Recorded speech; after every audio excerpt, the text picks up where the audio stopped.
വണ്ടിപ്പെരിയാർ ടൗണിൽ വെച്ച് സ്കൂട്ടർ ഇടിച്ച് വയോധികന് പരിക്കേറ്റു. വാളാടി മേപ്പരട്ട് കുമ്പപ്പള്ളി വീട്ടിൽ 75 വയസ്സുള്ള തോമസിനാണ് പരിക്കേറ്റത്. ഇടിച്ചിട്ട സ്കൂട്ടർ യാത്രക്കാരൻ നിർത്താതെ പോയി.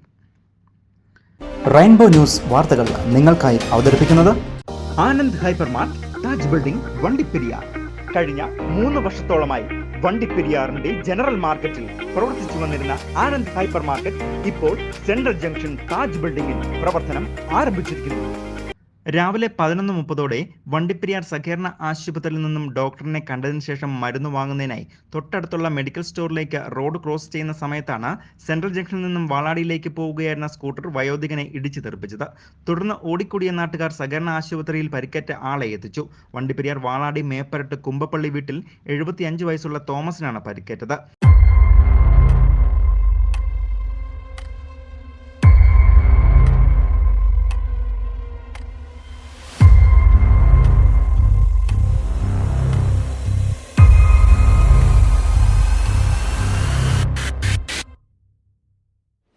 ഈ സമയം ഹെൽമറ്റ് ഇട്ട് സ്കൂട്ടർ യാത്രക്കാരൻ കൂടെയുണ്ടായിരുന്നുവെങ്കിലും പരിക്കേറ്റയാളെ ആശുപത്രിയിൽ എത്തിച്ച ശേഷം ഇയാൾ കടന്നു കളയുകയായിരുന്നു.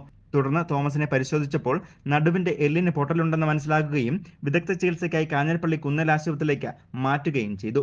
പിന്നീട് സ്കൂട്ടർ യാത്രക്കാരനെ അന്വേഷിച്ചപ്പോഴാണ് ഇയാൾ കടന്നു കളഞ്ഞ വിവരം അറിയുന്നത്. സംഭവത്തിൽ വണ്ടിപ്പെരിയാർ പോലീസ് കേസെടുത്ത് അന്വേഷണം ആരംഭിച്ചു. സ്കൂട്ടർ യാത്രക്കാരനായുള്ള അന്വേഷണം നടത്തിവരികയാണ്. CCTV ദൃശ്യങ്ങൾ ലഭിച്ചുവെങ്കിലും സ്കൂട്ടറും യാത്രക്കാരനെയും തിരിച്ചറിയാനായില്ല. News bureau, Vandiperiyar.